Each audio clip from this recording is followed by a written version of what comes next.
प्रिय छात्र छात्राओं, स्नेह भरा नमस्कार।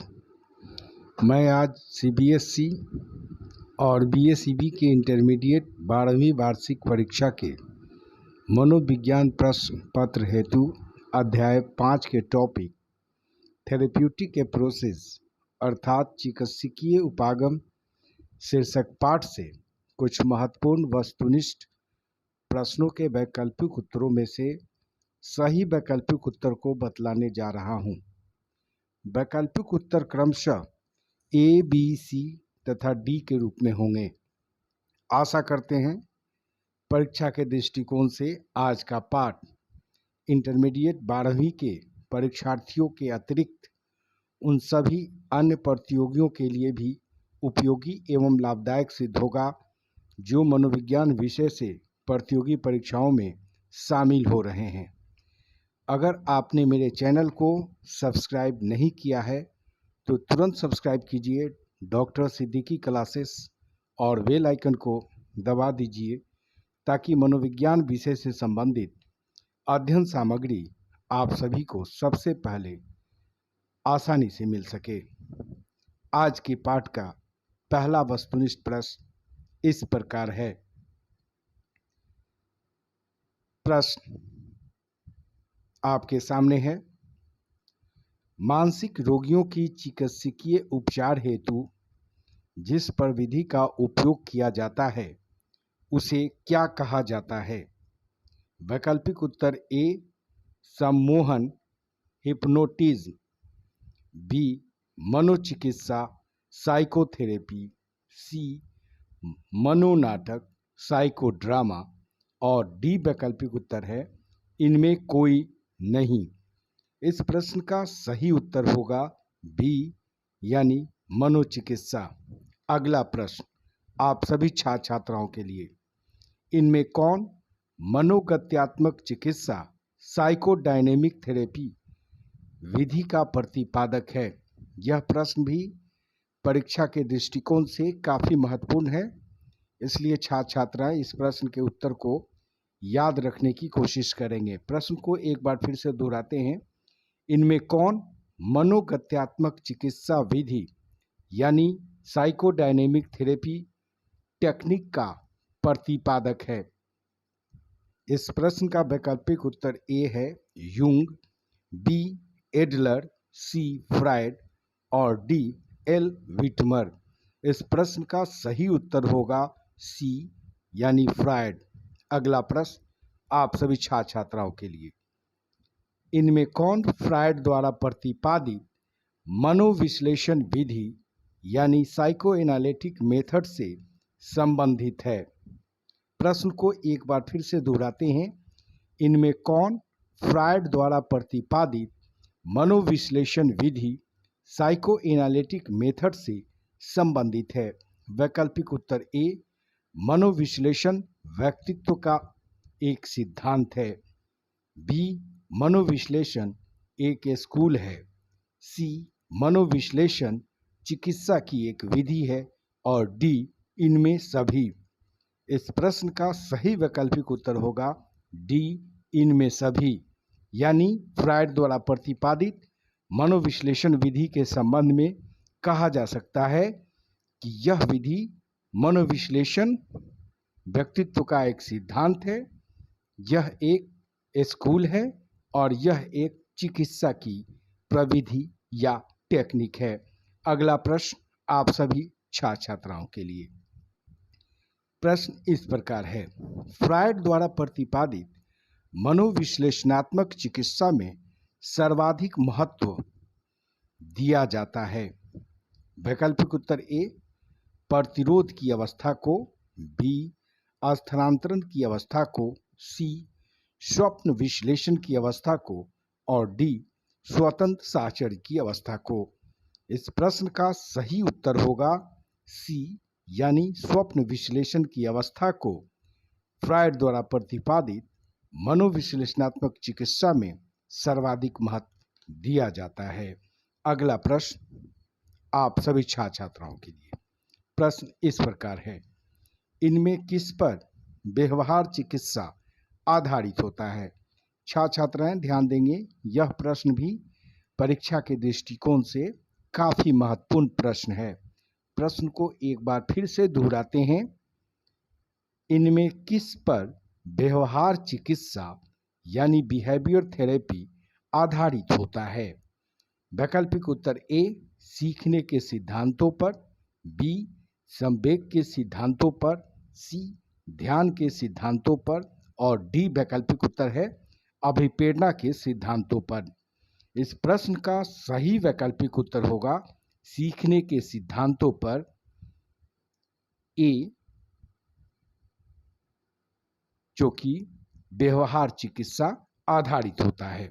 अगला प्रश्न आप सभी छात्राओं के लिए, व्यवहार चिकित्सा की प्रविधि मॉडलिंग इनमें किस पर आधारित है? यह भी प्रश्न परीक्षा के दृष्टिकोण से काफी महत्वपूर्ण है। प्रश्न को एक बार फिर से दोहराते हैं। व्यवहार चिकित्सा की प्रविधि मॉडलिंग इनमें किस पर आधारित है? वैकल्पिक उत्तर ए शास्त्रीय अनुबंधन यानी क्लासिकल कंडीशनिंग पर, बी साधनात्मक अनुबंधन यानी इंस्ट्रूमेंटल कंडीशनिंग पर, सी प्रेक्षणात्मक अधिगम यानी ऑब्जर्वेशनल लर्निंग पर और डी इनमें कोई नहीं।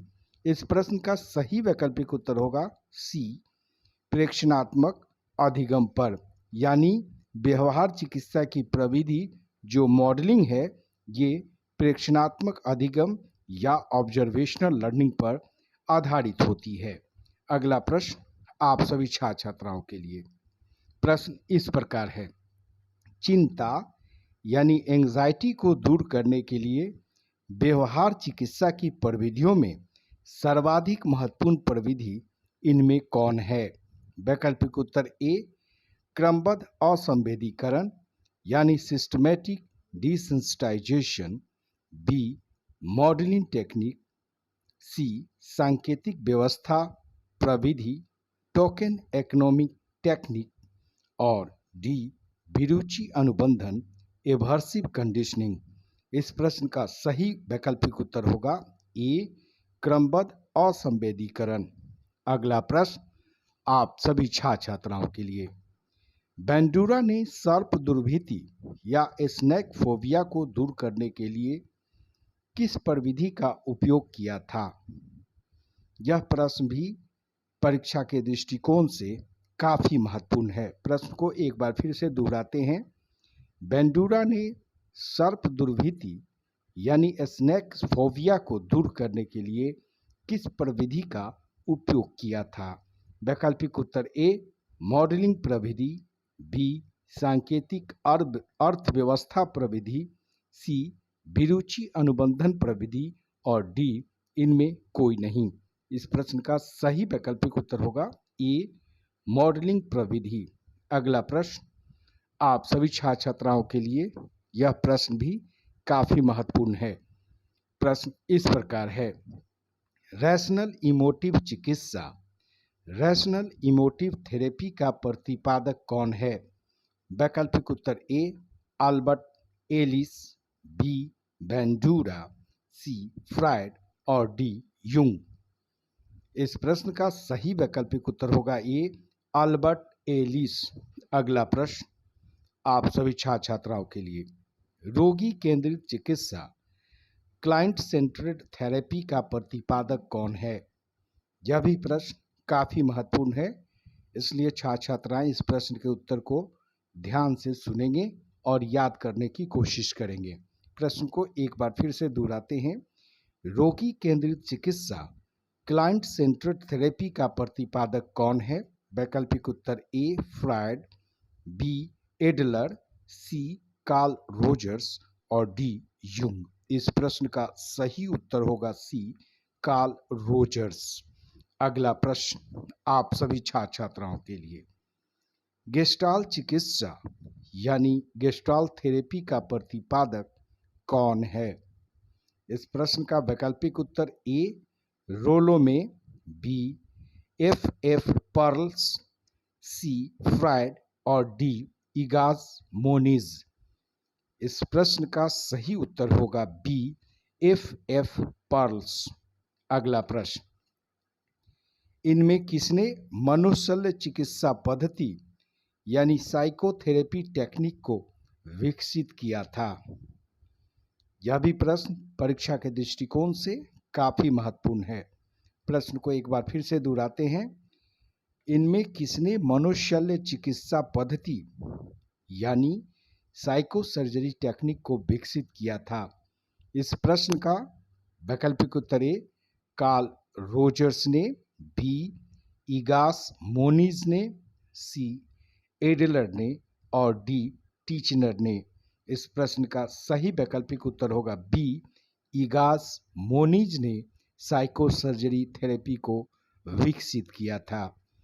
अगला प्रश्न, इनमें किसने विद्युत आघात चिकित्सा अर्थात इलेक्ट्रोशॉक थेरेपी या ईएसटी को विकसित किया था? इस प्रश्न का वैकल्पिक उत्तर ए है सरलेटी एवं बीनी, बी मोनिज, सी रोजर्स और डी अब्राहम मैस्लो। इस प्रश्न का सही वैकल्पिक उत्तर होगा ए सरलेटी एवं बीनी।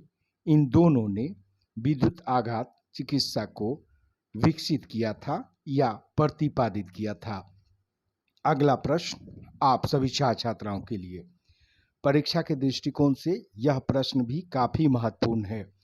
प्रश्न इस प्रकार है, विद्युत आघात चिकित्सा में कितने वोल्ट्स का आघात मानसिक रोगी को दिया जाता है?